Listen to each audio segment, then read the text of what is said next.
Sen felt his heart begin to thump faster and faster. Nearby, a squad of Amaran's soldiers was consumed.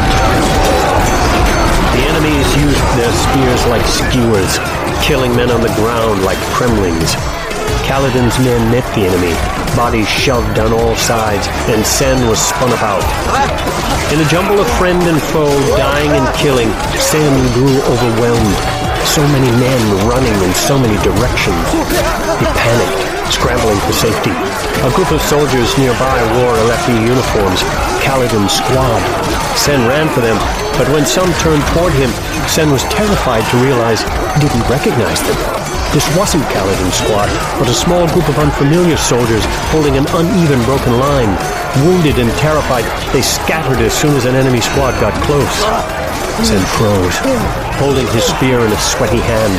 The enemy soldiers charged right for him. His instincts urged him to flee, yet he had seen so many men picked off one at a time. I have to stand. I have to face them. I can't run. I can't! He stabbed his spear at the lead soldier. The man casually knocked the weapon aside with his shield, then drove his short spear into Sen's thigh. The pain was hot. So hot that the blood squirting out on his leg felt cold by comparison. The soldier yanked the weapon free. Sen stumbled backward, dropping his spear and shield. He fell to rocky ground, splashing in someone else's blood. His foe raised his spear high, a looming silhouette against a stark blue sky, ready to ram it into Sen's heart. And then he was there. Squad leader, Stormblessed. Kaladin's spear came as if out of nowhere, narrowly deflecting the blow that was to have killed Sen. Kaladin set himself in front of Sen, alone, facing down 6 spearmen. He didn't flinch. He charged. It happened so quickly. Kaladin swept the feet from beneath the man who had stabbed Sen. Even as that man fell, Kaladin reached up and flipped a knife from one of the sheaths tied about his spear. His hand snapped, knife flashing, and hitting the thigh of a second foe. A third man froze, looking at his fallen allies. Kaladin shoved past the wounded enemy and slammed his spear into the gut of the third man. A fourth man fell with a knife to the eye. When did Kaladin grab that knife? He spun between the last two, his spear a blur, wielding it like a quarterstaff. For a moment, Sen thought he could see something surrounding the squad leader, a warping of the air, like the wind itself become visible. Oh, I've lost a lot of blood. It's flowing so quickly.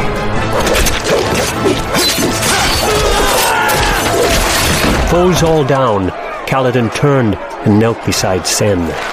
The squad leader set aside his spear and whipped the white strip of cloth from his pocket, then efficiently wrapped it tight around Sen's leg. Kaladin worked with the ease of one who had bound wounds dozens of times before. Kaladin, sir! Sen pointed at one of the soldiers Kaladin had wounded. The enemy man held his leg as he stumbled to his feet. In a second, however, mountainous Dalit was there, shoving the foe with his shield. Dalit didn't kill the wounded man, but let him stumble away unarmed. The rest of the squad arrived and formed a ring around Kaladin, Dalit, and Sen. Kaladin stood up, raising his spear to his shoulder. Dalit handed him back his knives, retrieved from the fallen foes. Had me worried there, sir. Running off like that. I knew you'd follow. Raise the red banner. Sen, Corder, you're going back with the boy. Dalit, hold here. Amaram's line is bulging in this direction. We should be safe soon. And you, sir? Kaladin looked across the field. A pocket had opened in the enemy forces, and a man rode there on a white horse, swinging about him with a wicked mace. He wore full plate armor, polished and gleaming silver. A shard bearer? No, thank the Storm Father. Just a light-eyed officer. Shard bearers are far too valuable to waste on a minor border dispute. Kaladin watched the light eyes with a seething hatred.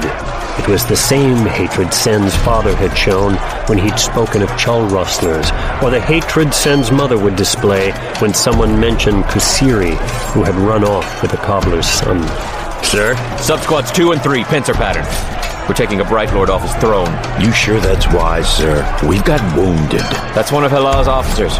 He might be the one. You don't know that, sir. Regardless, he's a battalion lord.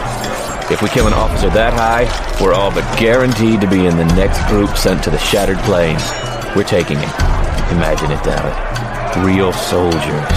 A war camp with discipline, and light eyes with integrity. A place where our fighting will mean something. Dalit nodded. Kaladin waved to a group of his soldiers, then they raced across the field.